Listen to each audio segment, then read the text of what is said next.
Assalamualaikum warahmatullahi wabarakatuh. Perkenalkan, nama saya Yusuf Firmansyah beserta teman saya Agus Rohmat Hidayat dan Radian Kustiawan. Di sini saya akan mempresentasikan tugas metode riset yang berjudul pengaruh rasio keuangan terhadap pertumbuhan laba pada perusahaan sektor industri barang konsumsi yang terdaftar di Bursa Efek Indonesia.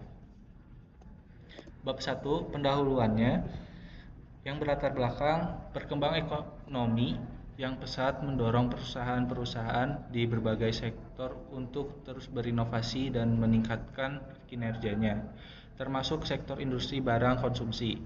Sektor ini memiliki peran yang sangat penting dalam perekonomian Indonesia karena menyumbang kontribusi yang besar terhadap produksi domestik bruto, atau bisa dibilang PDB negara. Salah satu faktor yang menjadi indikator utama kinerja perusahaan adalah pertumbuhan laba yang mencerminkan seberapa efisien dan efektif suatu perusahaan dalam mengelola sumber daya yang dimilikinya untuk memperoleh keuntungan. Namun, dalam beberapa tahun terakhir, pertumbuhan laba perusahaan di sektor industri barang konsumsi yang terdaftar di Bursa Efek Indonesia atau bisa disebut BEI mengalami fluktuasi seperti yang terlihat pada beberapa perusahaan besar seperti Unilever Indonesia Tbk, Indofood CBP, Sukses Makmur Tbk, Mayor Indah Tbk, dan lainnya. Banyak perusahaan yang mengalami penurunan laba pada beberapa periode. Hal ini menunjukkan bahwa pertumbuhan laba perusahaan dapat dipengaruhi oleh berbagai faktor eksternal dan internal, yang salah satunya adalah kinerja rasio keuangan perusahaan. Rasio keuangan adalah alat analisis yang digunakan untuk mengukur kinerja finansial perusahaan dan untuk memahami hubungan antara berbagai elemen dalam laporan keuangan. Rasio keuangan ini mencakup beberapa indikator penting seperti current ratio, debt to equity ratio, net profit margin, dan total asset turnover. Current ratio mengukur kemampuan perusahaan untuk membayar kewajiban jangka pendek dengan aset lancar yang dimilikinya. Debt to equity ratio menunjukkan perbandingan antara utang dan modal yang dimiliki perusahaan yang bisa mencerminkan tingkat rasio perusahaan dalam mengelola pembiayaan. Net profit margin menggambarkan seberapa efisien perusahaan dalam menghasilkan laba bersih dalam pendapatan, sedangkan total asset turnover mengukur efisiensi perusahaan dalam menggunakan asetnya untuk menghasilkan pendapatan. Menurut Brigham dan Ehart tahun 2013, rasio keuangan tidak hanya memberikan gambaran tentang kondisi finansial perusahaan, tetapi juga membantu dalam membuat keputusan yang lebih baik mengenai manajemen dan strategi perusahaan. Penelitian sebelumnya oleh Kashmir tahun 2014 juga menunjukkan bahwa rasio keuangan dimiliki hubungan yang signifikan terhadap kinerja perusahaan yang dapat dilihat dari tingkat pertumbuhan laba yang diperoleh. Dengan kondisi tersebut, sangat penting untuk menganalisis lebih lanjut bagaimana rasio-rasio keuangan ini mempengaruhi pertumbuhan laba pada perusahaan sektor industri barang konsumsi yang terdaftar di BEI.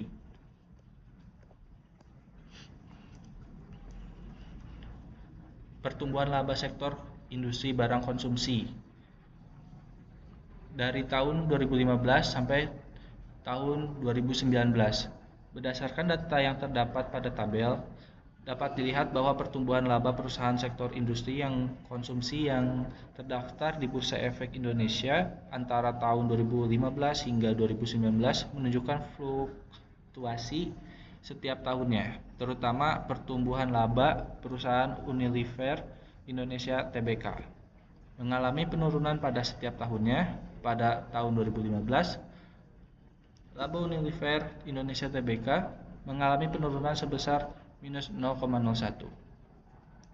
Kemudian tahun 2016 hingga perusahaan ini mencatatkan kenaikan laba secara berturut-turut, namun pada tahun 2019 Unilever Indonesia Tbk kembali mengalami penurunan laba sebesar minus 0,19. Perusahaan-perusahaan lain seperti Indofood CBP, Sukses Makmur Tbk, Indofood Sukses Makmur Tbk Mayoran Indah Tbk, dan Nippon Indosari Corpindo Tbk juga mengalami penurunan laba yang fluktuatif sepanjang periode yang tercatat dalam tabel. Mengingat fenomena tersebut serta penelitian-penelitian sebelumnya, penelitian ini dianggap perlu dilakukan menganalisis pengaruh rasio keuangan, current ratio, debt to equity ratio, net profit margin, total asset turnover. Terdapat pertumbuhan laba. Oleh karena itu, penulis tertarik untuk mengangkat topik penelitian dengan judul pengaruh rasio keuangan terhadap pertumbuhan laba pada perusahaan sektor industri barang konsumsi yang terdaftar di Bursa Efek Indonesia. Identifikasi dan rumusan masalah. Identifikasi masalah. Seiring dengan perkembangan ekonomi Indonesia yang pesat, perusahaan-perusahaan di sektor industri barang konsumsi yang terdaftar di Bursa Efek Indonesia menghadapi berbagai tantangan dalam mempertahankan pertumbuhan laba mereka. Meskipun sektor ini memiliki potensi yang besar, beberapa perusahaan dalam sektor industri barang konsumsi menunjukkan fluktuasi yang signifikan dalam pertumbuhan laba dari tahun ke tahun. Hal ini memunculkan pertanyaan mengenai faktor-faktor apa saja yang mempengaruhi kinerja laba perusahaan dalam sektor ini.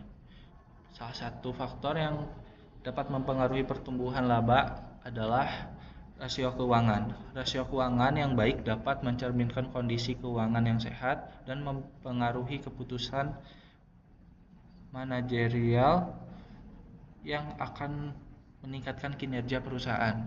Namun fluktuasi laba yang terdapat pada perusahaan-perusahaan di sektor ini menunjukkan adanya potensi ketidakseimbangan antara kinerja keuangan dan pertumbuhan laba. Oleh karena itu, perlu dilakukan penelitian untuk mengidentifikasi apakah rasio keuangan seperti current ratio, debt to equity ratio, net profit margin, dan total asset turnover berpengaruh signifikan terhadap pertumbuhan perusahaan di sektor industri barang konsumsi yang terdaftar di BI. Masalah utama yang muncul adalah bagaimana rasio-rasio keuangan ini dapat mempengaruhi kinerja laba perusahaan dalam sektor industri barang konsumsi. Oleh karena itu, perlu dilakukan analisis lebih lanjut untuk mengetahui sejauh mana rasio tersebut berkontribusi terhadap fluktuasi pertumbuhan laba yang dialami oleh perusahaan-perusahaan di sektor ini.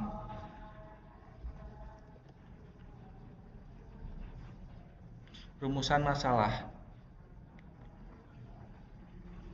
Berdasarkan identifikasi masalah di atas, rumusan masalah yang dapat dikemukakan dalam penelitian ini adalah sebagai berikut. 1. Bagaimana pengaruh current ratio terhadap pertumbuhan laba pada perusahaan sektor industri barang konsumsi yang terdaftar di Bursa Efek Indonesia. Kedua, bagaimana pengaruh debt to equity ratio terhadap pertumbuhan laba pada perusahaan sektor industri barang konsumsi yang terdaftar di Bursa Efek Indonesia. 3. Bagaimana pengaruh net profit margin terhadap pertumbuhan laba pada perusahaan sektor industri barang konsumsi yang terdaftar di Bursa Efek Indonesia. 4. Bagaimana pengaruh total asset turnover terhadap pertumbuhan laba pada perusahaan sektor industri barang konsumsi yang terdaftar di Bursa Efek Indonesia.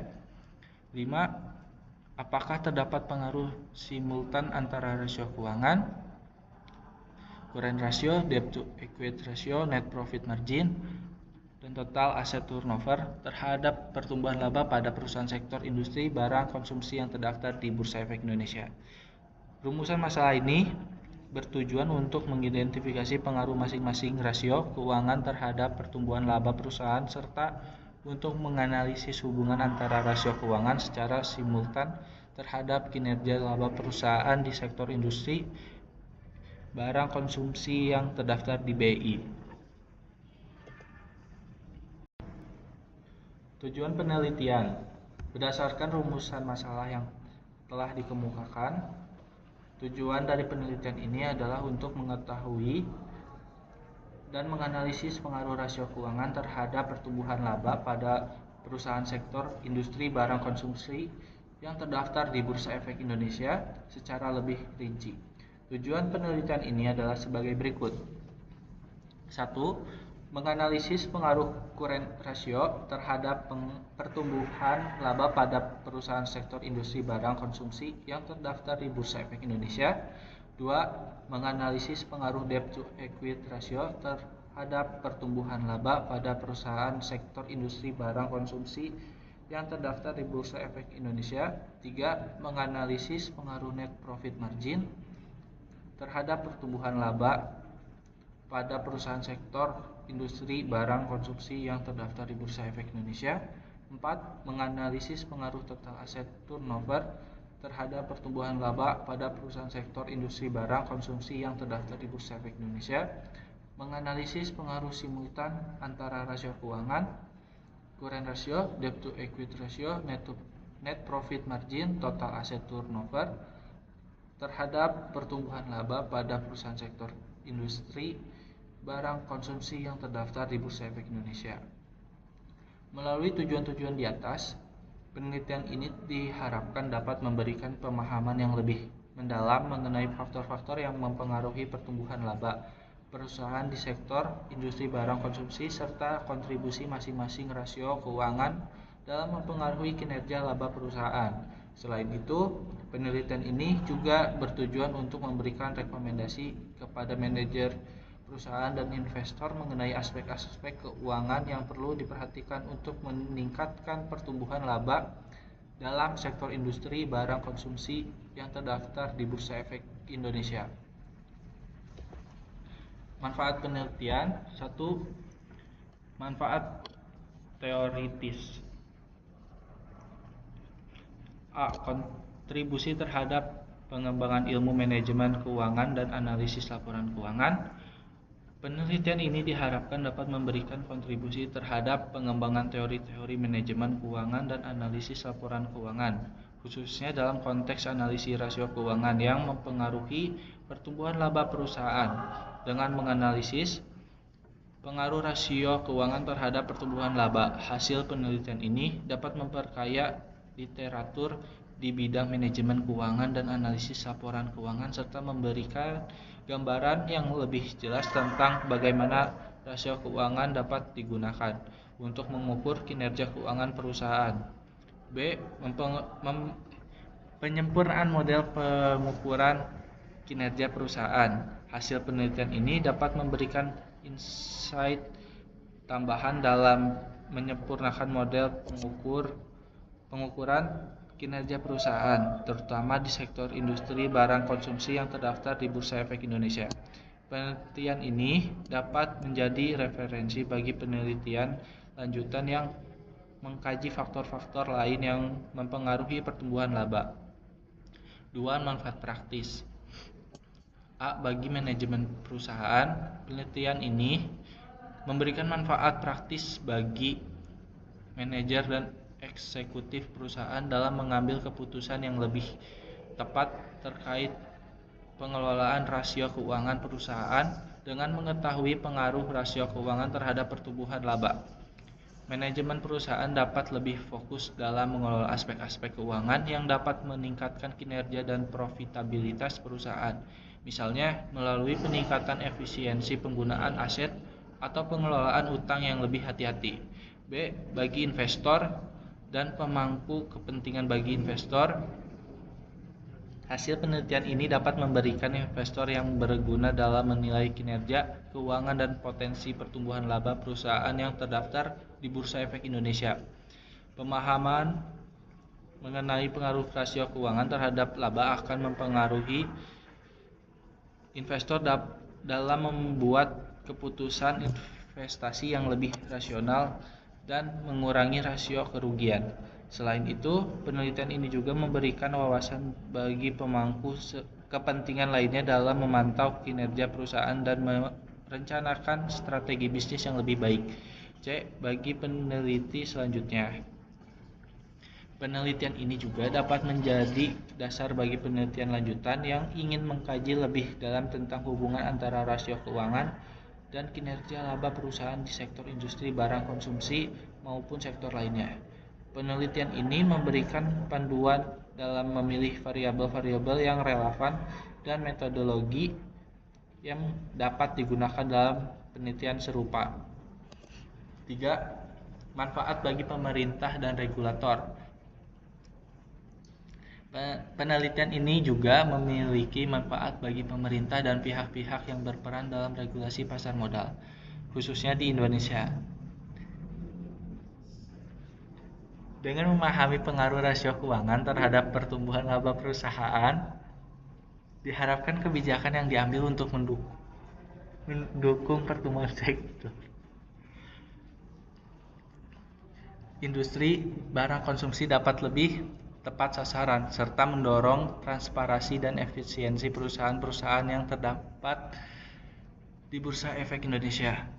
Dengan demikian, hasil penelitian ini diharapkan dapat memberikan dampak yang positif bagi berbagai pihak yang terlibat dalam kegiatan bisnis, investasi, dan regulasi pasar modal di Indonesia.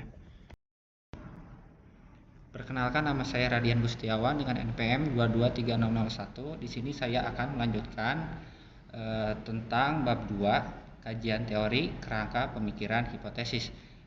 A. Analisis laporan keuangan.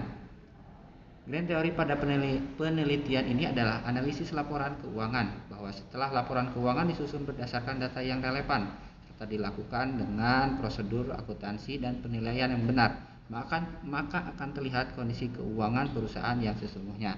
Agar laporan keuangan menjadi lebih berarti hingga dapat dipahami dan dimengerti oleh berbagai pihak dan manajemen, analisis laporan keuangan yang dilakukan oleh beberapa periode adalah analisis antara pos-pos yang ada dalam satu laporan atau dapat pula dilakukan antara satu laporan dengan laporan lainnya. Hal ini dilakukan agar lebih dalam menilai kemajuan atau kinerja manajemen dari periode ke periode selanjutnya. Tujuan utama analisis laporan keuangan adalah agar dapat mengetahui posisi keuangan perusahaan ini. Dari hasil analisis laporan keuangan akan terlihat apakah perusahaan dapat mencapai target yang telah direncanakan sebelumnya atau tidak. Analisis laporan keuangan berarti menguraikan akun-akun laporan keuangan menjadi unit informasi yang lebih kecil dan melihat hubungan yang bersifat signifikan atau mempunyai makna antara yang satu dengan yang lain, baik antara data kualitatif maupun data non-kualitatif, dengan tujuan satu, mengetahui kondisi keuangan lebih dalam yang sangat penting dalam proses menghasilkan keputusan yang tepat. Tujuannya antara lain: pertama, untuk mengetahui posisi keuangan perusahaan dalam satu periode tertentu. Kedua, untuk mengetahui kelemahan apa saja dalam perusahaan. Yang ketiga, untuk mengetahui langkah-langkah apa saja yang perlu dilakukan ke depannya yang berkaitan dengan posisi keuangan. Keempat, untuk mengetahui kekuatan yang dimiliki perusahaan. Dan yang terakhir, kelima, untuk mengetahui nilai kinerja manajemen ke depan, apakah perlu penyegaran atau tidak karena sudah dianggap berhasil atau gagal. Untuk mengetahui tingkat pertumbuhan laba, maka dibutuhkan rasio keuangan yang terbagi dalam 4 jenis, yaitu rasio likuiditas, solvabilitas, profitabilitas, dan yang terakhir aktivitas. Menurut Kashmir, rasio keuangan merupakan kegiatan membandingkan angka-angka yang ada dalam laporan keuangan dengan cara membagi satu angka dengan angka lainnya. Perbandingan dapat dilakukan antara satu komponen dengan komponen dalam satu laporan keuangan atau laporan komponen yang ada dalam laporan keuangan. Analisis rasio keuangan juga sebagai rasio yang menggambarkan suatu hubungan atau pertimbangan antara satu jumlah tertentu dengan jumlah yang lain, dengan menggunakan alat analisa berupa rasio yang menjelaskan gambaran kepada penganalisa tentang baik atau buruk keadaan keuangan perusahaan, terutama apabila angka rasio perbanding dengan digunakan sebagai standar. Yang pertama, rasio keuangan. Manfaat-manfaat rasio keuangan antara lain: A. Analisis rasio keuangan sangat bermanfaat untuk dijadikan sebagai alat menilai kinerja dan prestasi perusahaan. B. Analisis rasio keuangan sangat bermanfaat bagi pihak manajemen sebagai rujukan untuk membuat perencanaan. C. Analisis rasio keuangan juga bermanfaat bagi para kreditor, dapat digunakan untuk memperkirakan potensi resiko yang dihadapi dikaitkan dengan adanya jaminan kelangsungan pembayaran bunga dan pengembalian pokok pinjaman. D. Analisis rasio keuangan dapat dijadikan sebagai alat untuk mengevaluasi kondisi suatu perusahaan dari perspektif keuangan. E. Analisis rasio keuangan dapat dijadikan sebagai penilai bagi pihak stakeholder organisasi. Dalam menganalisis rasio keuangan ada caranya, diantaranya: A. Analisis horizontal, yaitu membandingkan rasio keuangan perusahaan dari tahun-tahun yang lalu dengan tujuan agar dapat dilihat tren dari rasio-rasio perusahaan selama kurun waktu tertentu. B.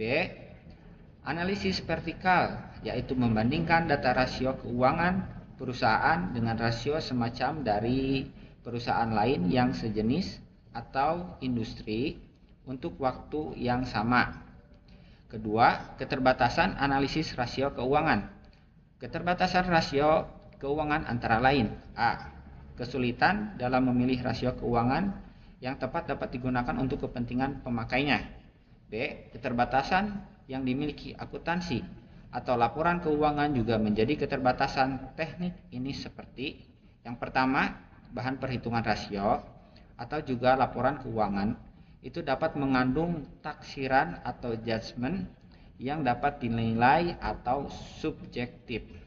Yang kedua, nilai yang terkandung dalam laporan keuangan dan rasio adalah nilai perolehan cost, bukan harga pasar. Yang ketiga, klasifikasi dalam laporan keuangan bisa berdampak pada angka rasio.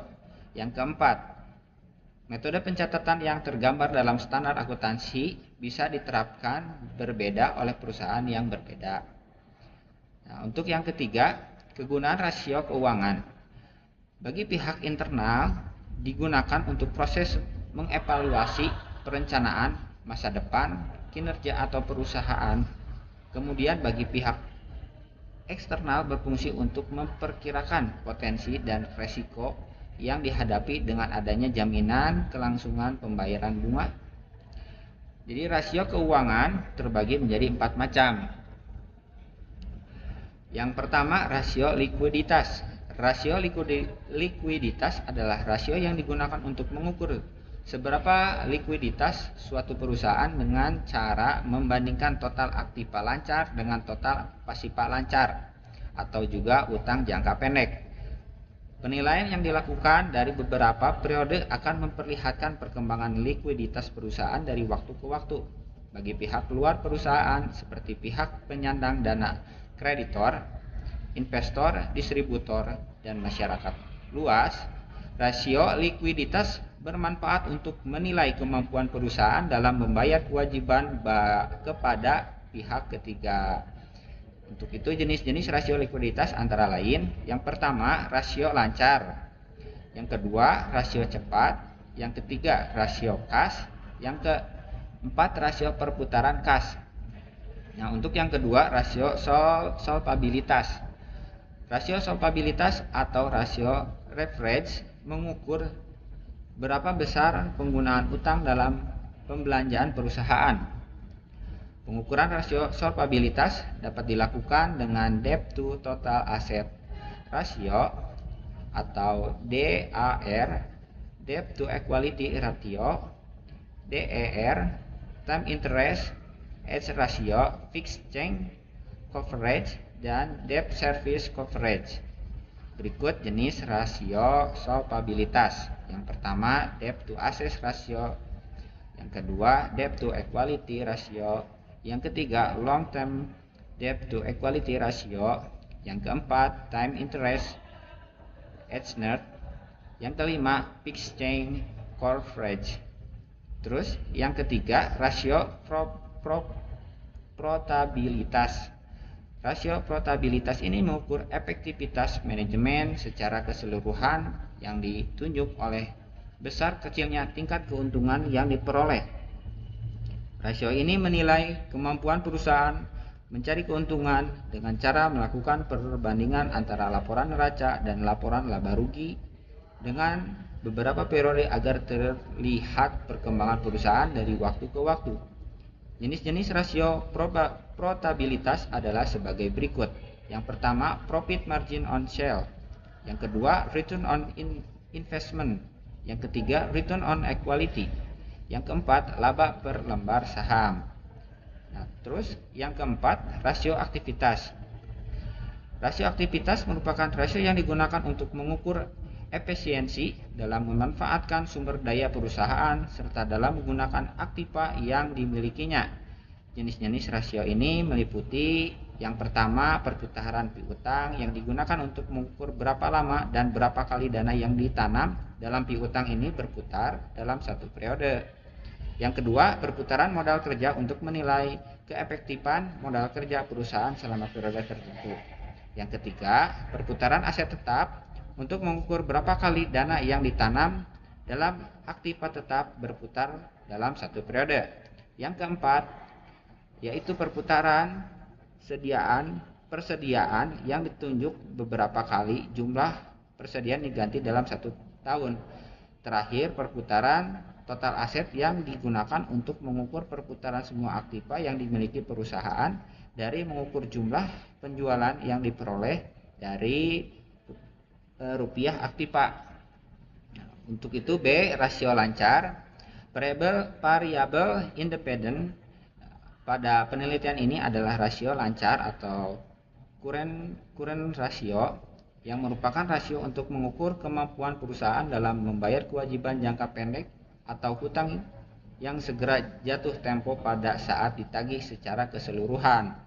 Current ratio mengukur kemampuan suatu perusahaan untuk membayar hutang lancar dengan menggunakan aktiva lancar yang dimiliki. Current ratio diukur dengan perbandingan antara aktiva lancar dengan kewajiban lancar. Dalam penelitian ini, rasio likuiditas diproksikan dengan current ratio karena rasio ini merupakan rasio yang paling berpengaruh terhadap pertumbuhan laba berdasarkan penelitian sebelumnya. Rasio lancar yang tinggi menunjukkan adanya kelebihan aktiva lancar yang akan berpengaruh yang tidak baik terhadap profitabilitas perusahaan. Hal ini dapat terjadi karena kas tidak digunakan sebaik mungkin. Apabila rasio lancar rendah, maka dapat dikatakan jika perusahaan kurang modal untuk membayar hutang. Rasio lancar merupakan ukuran yang paling umum digunakan untuk mengetahui kesanggupan memenuhi kewajiban jangka pendek. Oleh karena itu, rasio tersebut menunjukkan berapa jauh tuntutan dari kreditor jangka pendek dipenuhi oleh aktiva yang diperkirakan menjadi uang tunai dalam periode yang sama dengan jatuh tempo hutang. Dengan dipergunakannya rasio lancar sebagai salah satu analisis dalam melihat dan mengukur likuiditas, maka tingkat likuiditas atau rasio lancar suatu perusahaan dapat dipertinggi dengan cara yang pertama, dengan utang lancar tertentu. Diusahakan perusahaan dapat menambah aktiva lancar. Yang kedua, dengan aktiva lancar tertentu.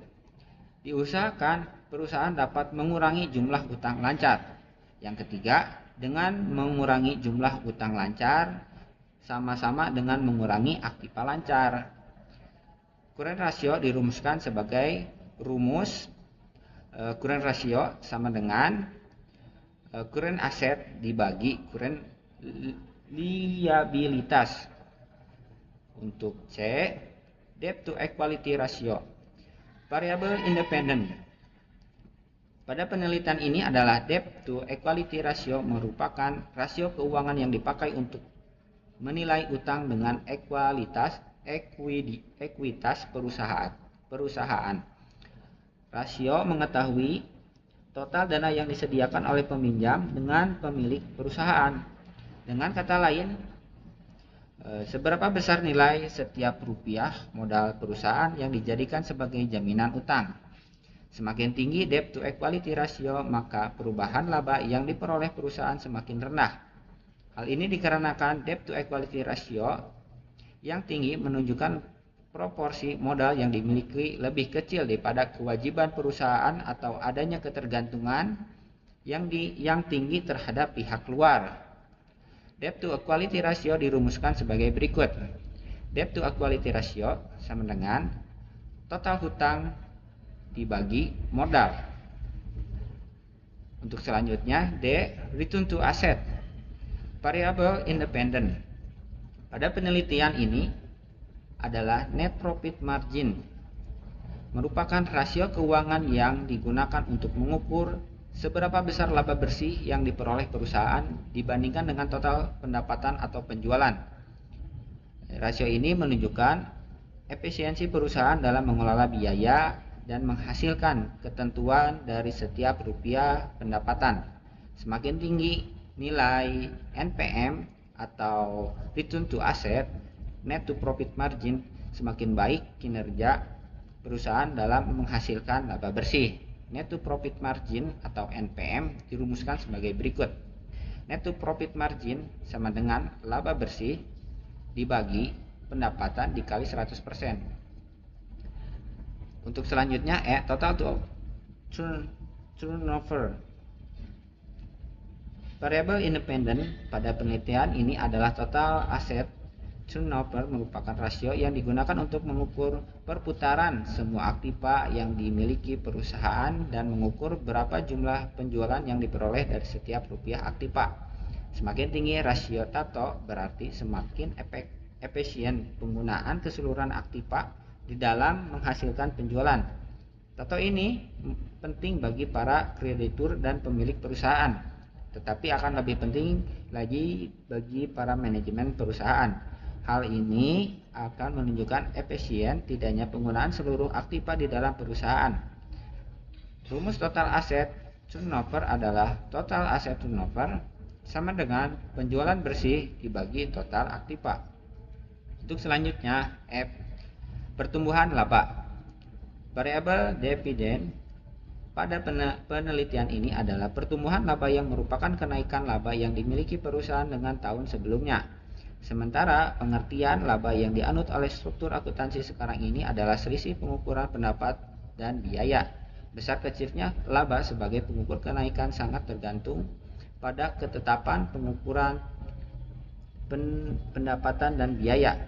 Laba merupakan angka yang penting dalam laporan keuangan karena berbagai alasan, antara lain laba merupakan dasar dalam perhitungan pajak, pedoman dalam menentukan kebijakan, investasi, dan pengambilan keputusan dasar dalam peramalan laba maupun kejadian ekonomi perusahaan lainnya di masa yang akan datang.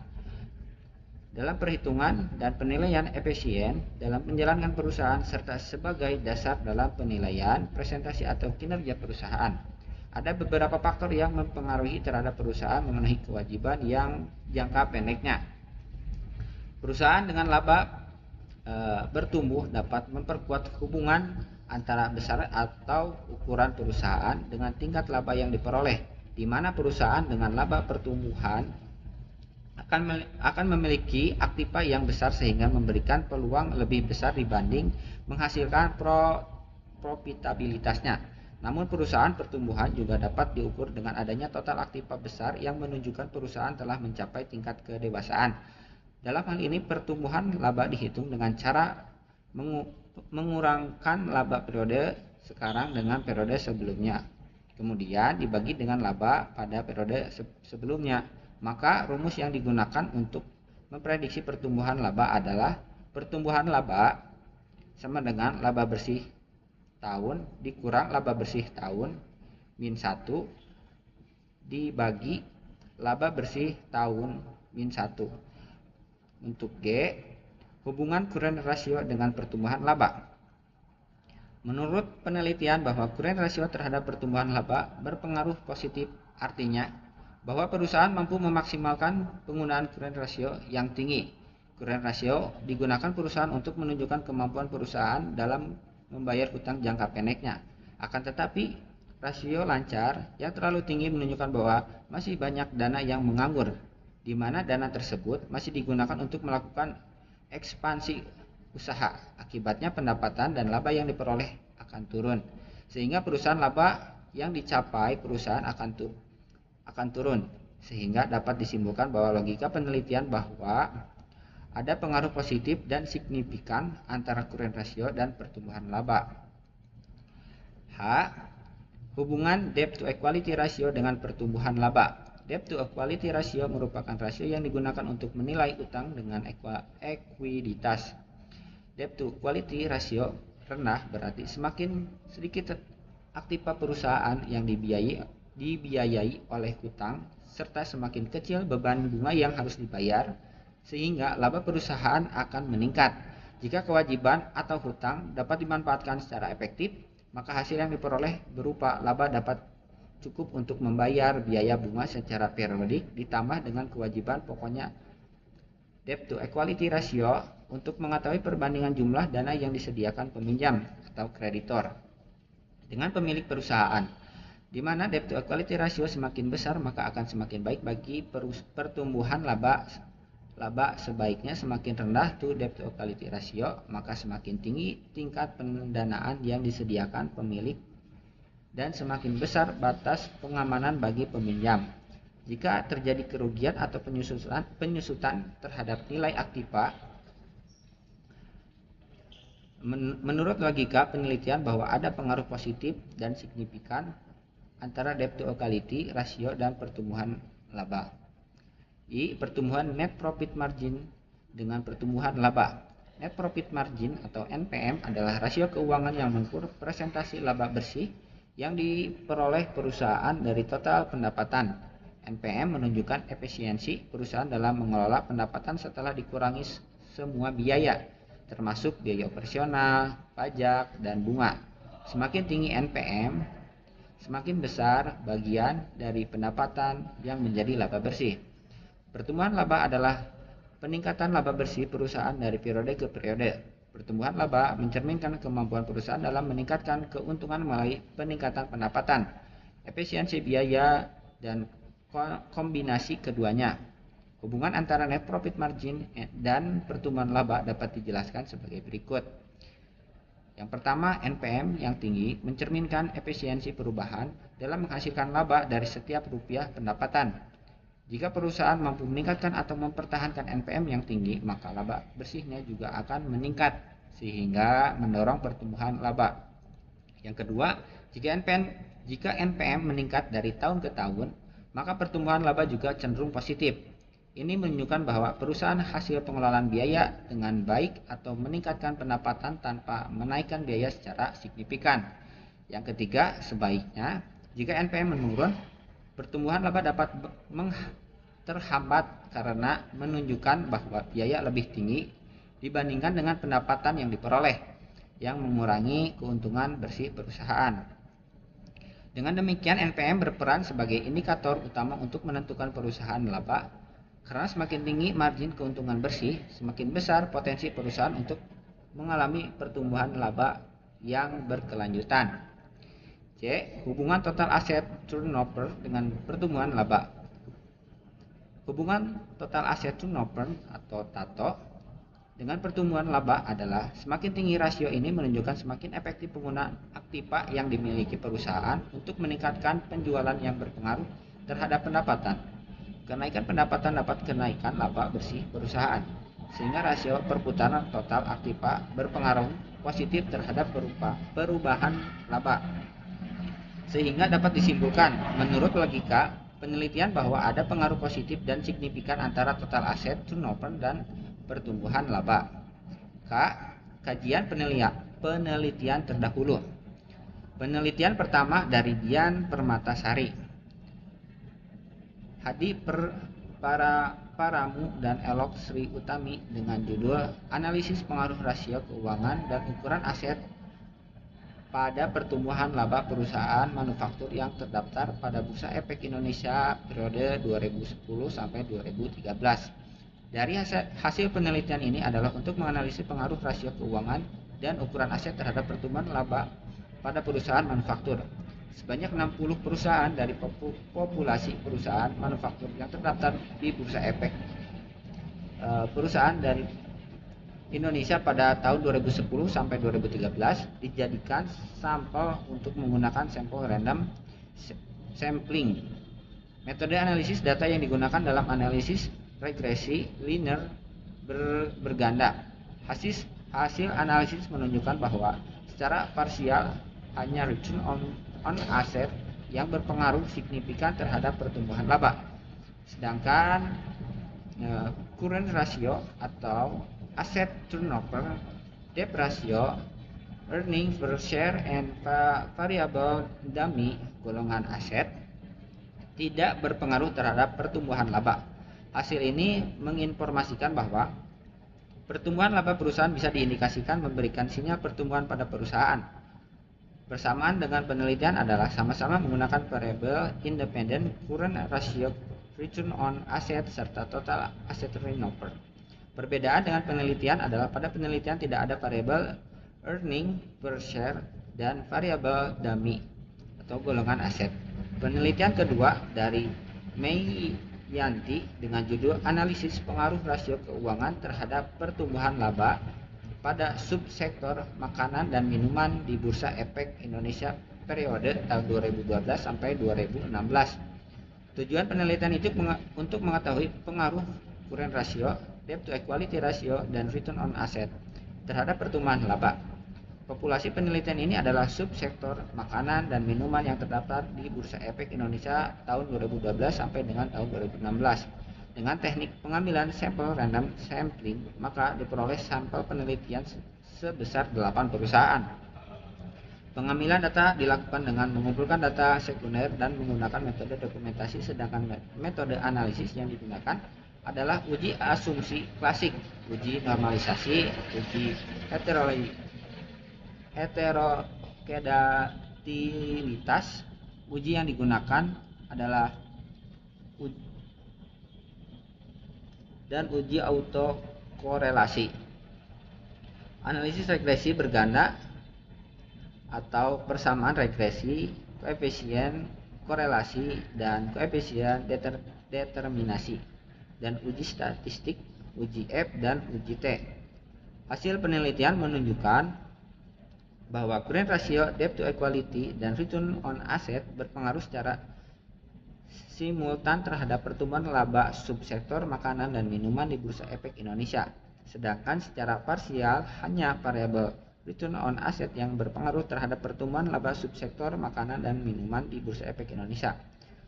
Persamaan dengan penelitian adalah sama-sama menggunakan variabel current ratio dan return on asset dan menggunakan teknik purposive sampling. Perbedaan dengan penelitian adalah penelitian tidak menggunakan variabel debt to ratio tetapi menggunakan variabel debt to equity ratio. Penelitian ketiga dari Maria Majesty Sihura dan Romasi Lumban Gaul dan dengan judul penelitian pengaruh rasio keuangan terhadap pertumbuhan laba dan perusahaan manufaktur, sektor otomotif, dan land product yang terdaftar di Bursa Efek Indonesia.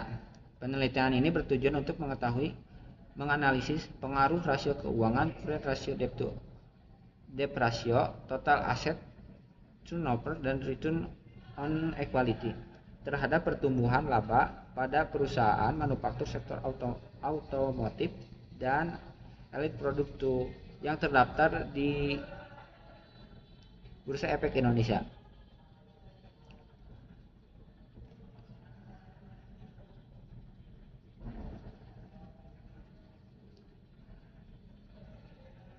Pada tahun 2007 sampai 2011, data yang digunakan dalam persamaan regresi linear berganda. Berdasarkan hasil analisis data, diketahui bahwa rasio keuangan, current ratio, debt ratio, total asset return, dan return on equity berpengaruh positif signifikan secara simultan terhadap pertumbuhan laba pada perusahaan manufaktur, sektor otomotif, dan land produk yang terdaftar di Bursa Efek Indonesia.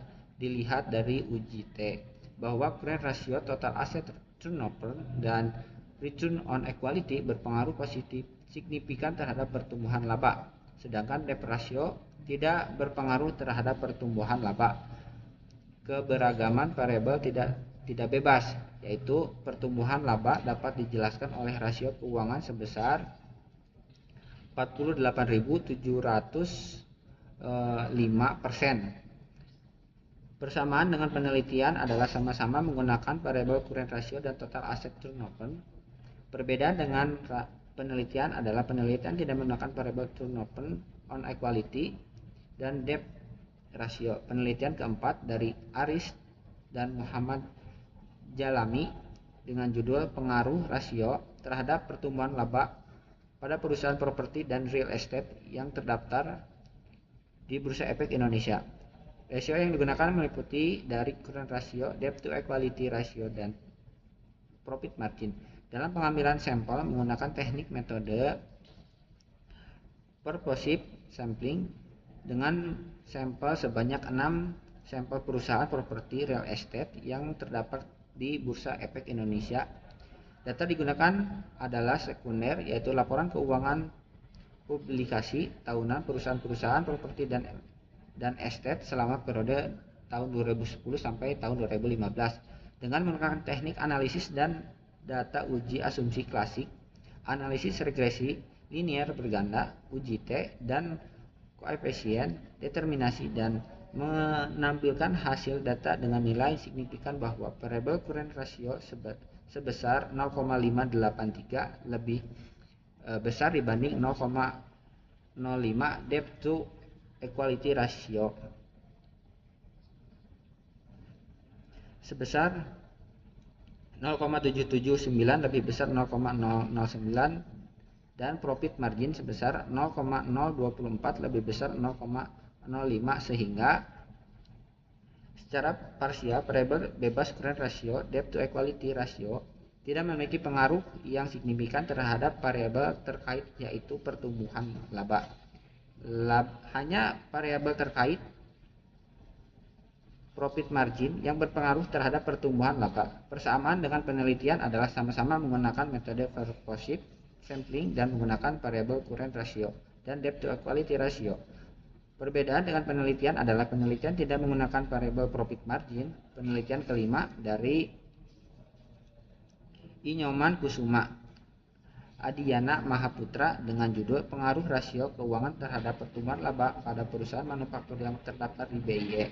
Penelitian ini bertujuan untuk menyelidiki pengaruh current ratio, debt to equity, dan total asset turnover dan profit margin terhadap pertumbuhan laba. Pada penelitian ini menggunakan metode purposive sampling, dan sampel penelitian terdiri dari 151 perusahaan manufaktur yang terdaftar pada Bursa Efek Indonesia pada tahun 2006 sampai 2010. Analisis regresi digunakan untuk mengolah data. Hasil pengujian menunjukkan bahwa current ratio, debt to equity, total asset turnover, dan profit margin memiliki pengaruh signifikan terhadap pertumbuhan laba. Hal ini mengindikasikan bahwa rasio persamaan pada penelitian adalah terletak dari segi variabel independen dan current ratio, debt to equity, total asset turnover, dan pengaruh metode purposive sampling. Perbedaan dengan penelitian adalah penelitian tidak menggunakan variabel profit margin. Kerangka pemikiran. Dari kerangka konseptual dijelaskan bahwa perusahaan tersebut ditentukan oleh bahwa current ratio, debt to equity ratio, return on asset, dan total asset turnover. Secara teoretis, semakin tinggi kenaikan dari current ratio, debt to equity ratio, return on asset, dan total asset turnover, maka perusahaan laba yang diharapkan akan semakin tinggi pula. M. Mapping dan variabel operasionalnya. Yang pertama ada rasio keuangan, variabel current ratio, debt to equity ratio, profit margin, total asset. Perkenalkan, nama saya Agus Rohmat Hidayat. Di sini saya akan melanjutkan penelitian tadi. Untuk selanjutnya ada kerangka pemikiran. Bisa dilihat di gambar yang ada di layar. Dari kerangka konseptual di atas dapat dijelaskan bahwa pada perusahaan tersebut ditentukan oleh bahwa current ratio, debt to equity ratio, dan total asset turnover secara teoritis semakin tinggi kenaikan dari current ratio, debt to equity ratio, dan total asset turnover, maka pertumbuhan laba yang diharapkan akan semakin tinggi pula. Selanjutnya ada mapping dan variable operasionalnya. Bisa dilihat di tabel berikut. Yang pertama ada rasio keuangan dan yang kedua ada pertumbuhan laba. Hipotesis penelitian. Dalam penelitian kuantitatif yang menggunakan sampel untuk mewakili populasi, maka perlu dilakukan sebuah hipotesis. Hipotesis adalah dugaan sementara, adapun formulasi hipotesis dari penelitian ini adalah sebagai berikut. Hipotesis 1. Current ratio berpengaruh positif signifikan terhadap pertumbuhan laba pada perusahaan sektor industri barang konsumsi yang terdaftar di Bursa Efek Indonesia. Hipotesis 2. Debt to equity ratio berpengaruh positif signifikan terhadap pertumbuhan laba pada perusahaan sektor industri barang konsumsi yang terdaftar di Bursa Efek Indonesia. Hipotesis 3. Net profit margin berpengaruh positif signifikan terhadap pertumbuhan laba pada perusahaan sektor industri barang konsumsi yang terdaftar di Bursa Efek Indonesia. Hipotesis 4. Total asset turnover berpengaruh positif signifikan terhadap pertumbuhan laba pada perusahaan sektor industri barang konsumsi yang terdaftar di Bursa Efek Indonesia. Hipotesis 5. Current ratio, debt to equity ratio, return on asset, and total asset turnover berpengaruh positif signifikan terhadap pertumbuhan laba pada perusahaan sektor industri barang konsumsi yang terdaftar di Bursa Efek Indonesia. Selanjutnya bab 3, metode penelitian. Desain penelitian. Pada gambar di layar ada desain penelitian dari Prof. Dr. Sugiono 2014. Desain penelitian merupakan gambaran dan rencana kerja yang terstruktur dalam hal hubungan-hubungan antara variabel secara komprehensif sedemikian rupa agar hasil penelitian tersebut dapat memberikan jawaban atas pertanyaan-pertanyaan penelitian. Dalam rencana kerja tersebut meliputi hal-hal yang akan dilakukan si peneliti, mulai dari membuat hipotesis dan implikasi secara operasional sampai pada analisis akhir. Penelitian kuantitatif penelitian yang bermula dari teori menuju data yang valid dan berakhir pada penerimaan dan penolakan terhadap hipotesis yang digunakan sebagai cara untuk memecahkan masalah yang diselidiki dengan menggambarkan keadaan subjek atau objek di penelitian orang, lembaga, masyarakat pada saat sekarang. Berdasarkan fakta-fakta yang terlihat atau sebagaimana adanya penelitian kuantitatif dalam penelitian ini yang menganalisis dan untuk mengetahui adanya pengaruh antara variabel current ratio X1, debt to equity ratio X2, profit margin X3, dan total asset turnover X4 terhadap pertumbuhan laba Y pada perusahaan manufaktur yang terdaftar di Bursa Efek Indonesia. Desain penelitian yang digunakan dalam penelitian ini adalah desain penelitian deskriptif. Metode ilmiah sebagai metode yang merupakan penggabungan dari pendekatan rasionalisme dan pendekatan empiris. Tujuannya adalah untuk memperoleh jawaban yang benar terhadap berbagai masalah yang dihadapi manusia. Desain penelitian dapat digambarkan seperti yang ada pada layar.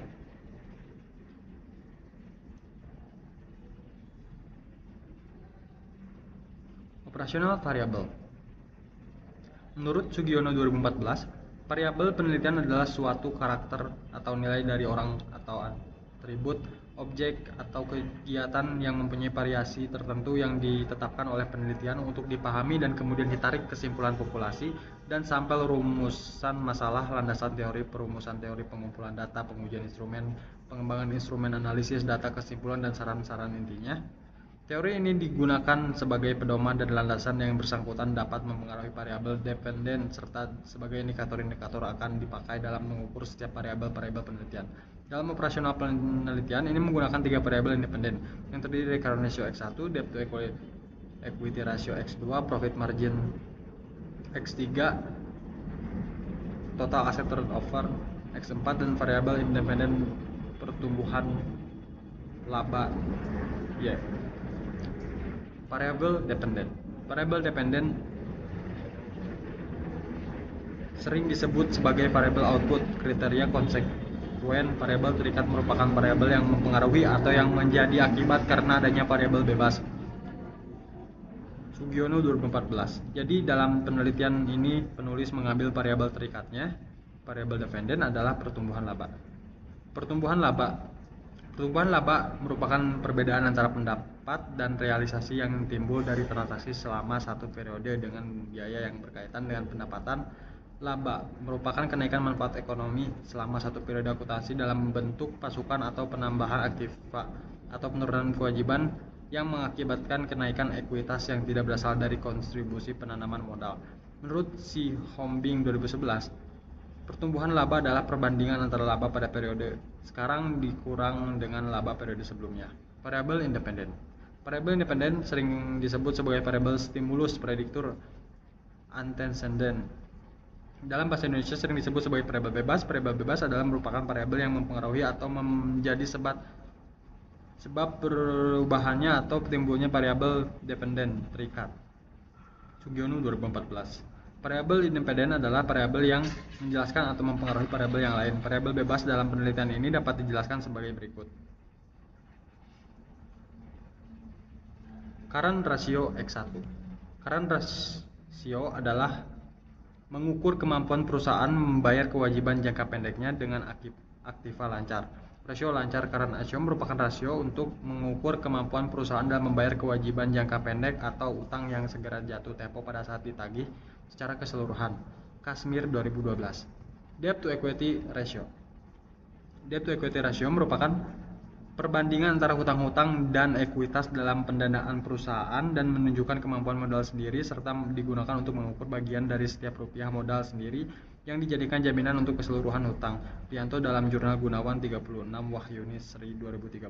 Debt to equity ratio merupakan rasio yang digunakan untuk menilai utang dengan ekuitas.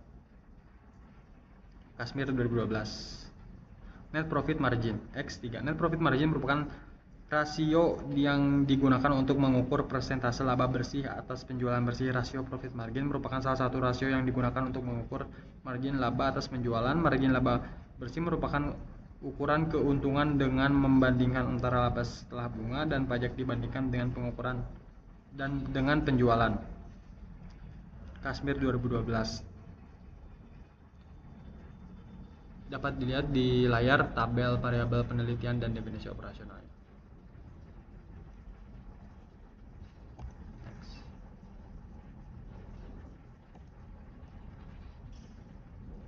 Populasi dan sampel. Populasi adalah wilayah generalisasi yang terdiri atas objek atau subjek yang mempunyai kualitas dan karakteristik tertentu yang ditetapkan oleh peneliti untuk dipelajari dan kemudian ditarik kesimpulannya. Prof. Dr. Sugiono 2014. Adapun populasi dalam penelitian ini adalah perusahaan sektor industri barang konsumsi yang terdaftar di Bursa Efek Indonesia dengan periode tahun 2015-2019. Perusahaan sektor industri barang konsumsi yang terdaftar di Bursa Efek Indonesia ada berbagai macam perusahaan dengan kriteria masing-masing perusahaan. Berikut ini adalah data populasi dalam penelitian ini sebagai berikut.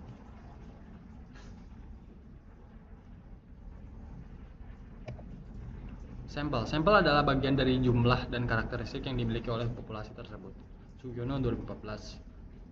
Teknik sampling yang digunakan dalam penelitian ini adalah menggunakan teknik purposive sampling di mana penelitian menentukan 40 sampel dengan cara menetapkan ciri-ciri khusus yang sesuai dengan kriteria semua anggota populasi. Dengan tujuan agar sampel yang digunakan dapat memecahkan atau menjawab setiap permasalahan dalam penelitian tersebut. Berikut ini adalah hasil dari pertimbangan penelitian dalam pengambilan sampel sebagai berikut. 1. Perusahaan manufaktur sektor industri barang konsumsi yang terdaftar di Bursa Efek Indonesia secara berturut-turut dari periode 2015 sampai 2019. 2. Perusahaan manufaktur sektor industri barang konsumsi yang menerbitkan atau publikasikan laporan keuangan secara berturut-turut yakni dari periode 2015 sampai 2019. 3. Menampilkan data dan informasi lengkap yang digunakan untuk menganalisis faktor-faktor yang mempengaruhi tingkat pertumbuhan laba setiap tahunnya. 4. Perusahaan yang telah dipublikasi ringkasan performa perusahaan yang tercatat secara berturut-turut dari periode 2015 sampai 2019. Berdasarkan kriteria di atas, maka diperoleh 9 perusahaan sektor industri barang konsumsi yang memiliki kriteria dan dijadikan sampel dalam penelitian ini adalah sebagai berikut. Dapat dilihat pada tabel 3.3 sampel penelitian. Teknik pengumpulan data.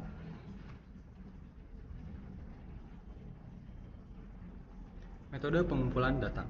Metode yang digunakan dalam pengumpulan data ini adalah dengan dokumentasi. Dokumentasi merupakan catatan atas peristiwa yang sudah berlalu. Menurut Sugiono 2014, dokumen bisa berupa gambar, tulisan, atau karya-karya monumental dari seseorang. Hal tersebut dapat digunakan untuk mengumpulkan data yang digunakan dalam penelitian guna menjawab segala persoalan dalam penelitian tersebut. Metode analisis data. Dalam penelitian kuantitatif, analisis data merupakan kegiatan setelah data dari seluruh responden atau sumber data lain terkumpul. Sugiono 2014. Metode analisis yang digunakan dalam penelitian ini adalah metode analisis kuantitatif, di mana analisis kuantitatif menggunakan angka-angka, perhitungan statistik untuk menganalisis hipotesis. Analisis data kuantitatif dilakukan dengan mengumpulkan data-data yang diwakili sampel dalam penelitian ini. Setelah itu, data-data tersebut diolah dengan menggunakan aplikasi SPSS Statistic Product and Service Solution versi 20, sehingga dalam olahan data tersebut akan menghasilkan data dalam bentuk tabel, grafik, serta kesimpulan dalam pengambilan keputusan dalam analisis data tersebut. Teknik analisis data dalam penelitian ini adalah statistik deskriptif dan regresi linear berganda. Kegiatan dalam analisis data adalah mengelompokkan data berdasarkan variabel yang diteliti, melakukan perhitungan untuk menjawab rumusan masalah, melakukan perhitungan untuk menguji hipotesis yang telah diajukan. Analisis deskriptif. Analisis statistik deskriptif. Statistik deskriptif adalah statistik yang digunakan untuk menganalisis data dengan cara mendeskripsikan atau menggambarkan data yang telah terkumpul sebagaimana adanya tanpa bermaksud membuat kesimpulan yang berlaku untuk umum dan generalisasi. Sugiono 2014. Statistik deskriptif dapat digunakan bila peneliti hanya bisa mendeskripsikan data sampel dan tidak ingin membuat kesimpulan yang berlaku untuk populasi di mana sampel diambil. Uji asumsi klasik. Seperti yang telah dijelaskan bahwa sebelum melakukan teknik analisis regresi, maka harus dilakukan uji asumsi klasik terlebih dahulu untuk menghilangkan nilai bias dari data penelitian. Pengujian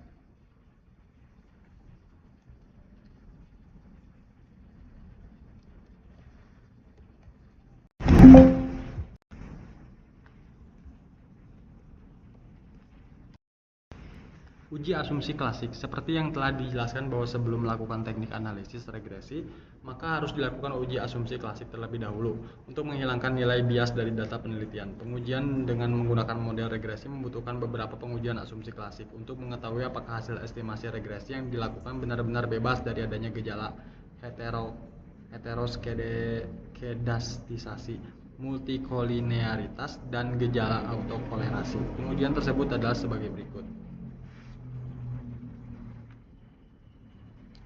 Uji normalitas. Normalitas bertujuan untuk menguji apakah dalam metode regresi variabel pengganggu atau residual memiliki distribusi normal atau tidak. Dr. Widodo 2017. Untuk mengetahui residual berdistribusi normal atau tidak, penelitian menggunakan analisis grafik, histogram, graph, and probability plot, serta analisis statistik. Yang digunakan adalah one sample Kolmogorov Smirnov Ghazali 2013.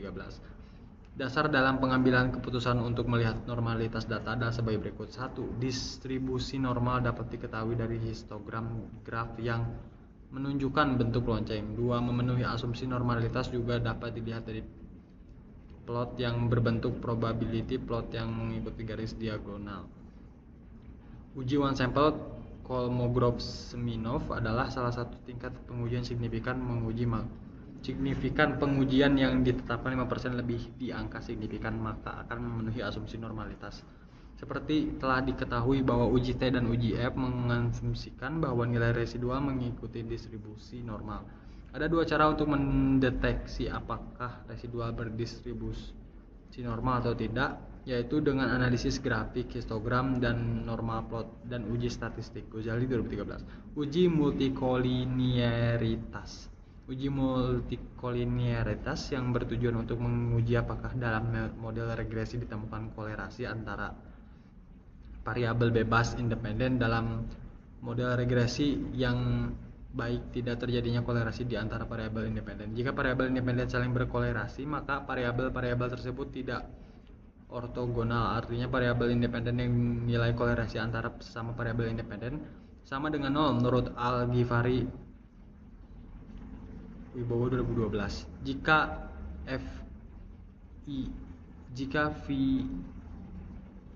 VIF kurang dari 10, ini menunjukkan model tidak terdapat gejala multikolinearitas, artinya tidak terdapat hubungan antara variabel bebas.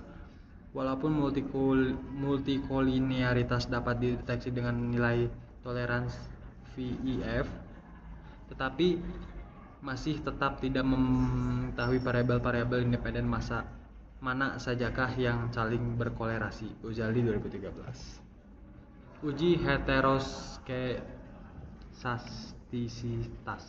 Uji heteroskedastisitas bertujuan untuk menguji apakah dalam metode regresi terjadi ketidaksamaan varianse dari residual dari satu pengamatan ke pengamatan yang lain. Model regresi yang baik adalah homoskedastisitas atau tidak terjadi heteroskedastisitas. Kebanyakan data cross section mengandung situasi heteroskedastisitas karena data ini menghimpun data yang mewakili berbagai ukuran kecil, sedang, besar.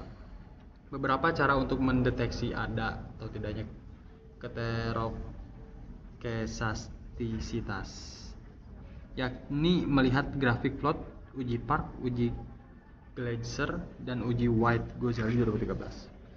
Pengujian dengan menggunakan uji Gleiser mengasumsikan bahwa apabila tingkat signifikan antara variabel bebas dengan absolut residual lebih dari 0,05, maka tidak terdapat gejala heteroskedastisitas terhadap penelitian. Uji autokorelasi. Uji autokorelasi bertujuan untuk menguji apakah dalam metode regresi linear tersebut adanya hubungan dengan kesalahan pengganggu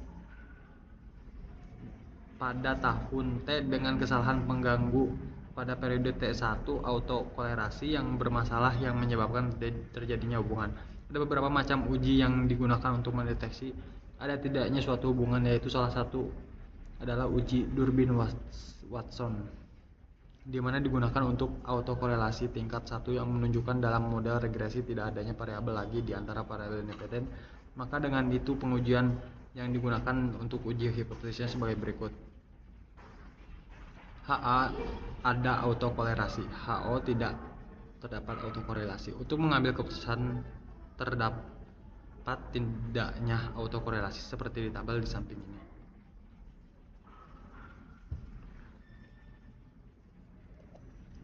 Uji pengaruh regresi linear berganda.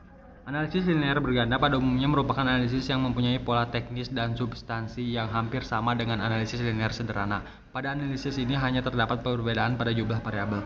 Variabel independen yang merupakan variabel penjelasan jumlahnya hanya lebih satu dari variabel tersebut kemudian akan dianalisis sebagai variabel-variabel yang memiliki hubungan pengaruh terhadap variabel yang dijelaskan, atau variabel dependent, variabel terikat. Model regresi linear berganda dengan sendirinya menyatakan suatu bentuk hubungan linear antara dua atau lebih variabel independen dengan variabel dependennya. Analisis ini digunakan untuk mengetahui adanya hubungan antara variabel bebas dengan variabel terikat, di mana dalam penelitian ini variabel terikatnya adalah current ratio X1, debt to equity X2, net profit margin X3, dan total asset turnover dan variabel bebasnya yaitu pertumbuhan laba Y. Untuk mengetahui adanya hubungan antara variabel tersebut maka akan memakai persamaan linear berganda seperti di bawah ini. Ada di sebelah kiri bawah layar itu ada rumusnya.